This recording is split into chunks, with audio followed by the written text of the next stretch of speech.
Welcome to Lesson 3 of Building a Basic Website. I hope you enjoyed our first week discussion of aesthetic and functional graphic design. We're going to get technical for a little bit, but don't worry, we'll try to make it as painless as possible, and soon enough we'll get back to your own website design. In the meantime, keep analyzing and bookmarking websites that you really like. Today we're going to talk about HTML, the superstructure of everything you see online. HTML stands for Hypertext Markup Language, and it was created in 1989. By itself, HTML won't do everything you want. It's more like the steel girding that holds up the building, while the fancy CSS facade gets all the attention.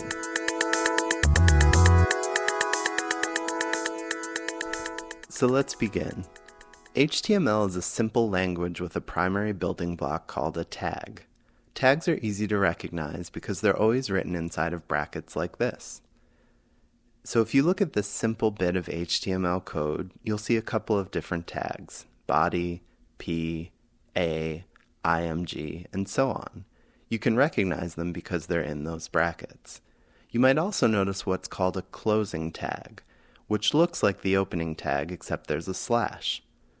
Those opening and closing tags surround the actual content itself like parentheses.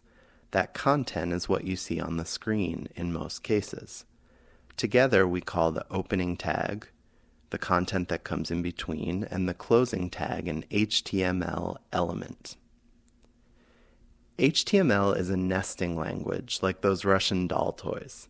That means tags and elements can and do go inside of other tags and elements. That's how this language works. What are those things in the tag with the quotation marks? Those are called attributes, and they're like adjectives that add some specific detail to the tag itself. We'll talk more about those a little later. Attributes are always written inside the opening tag. In the videos below, I'm going to go over some basic tags and what they do, and you can download the handouts as well. But before that, I want to talk a little bit about the difference between HTML5 and generic HTML. HTML5 was introduced a few years ago, whereas the version before had been introduced all the way back in 1999.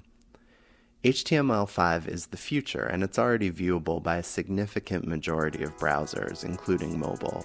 It allows you as a web developer to incorporate much more interactive web experiences, though many features are going to be beyond the scope of our class.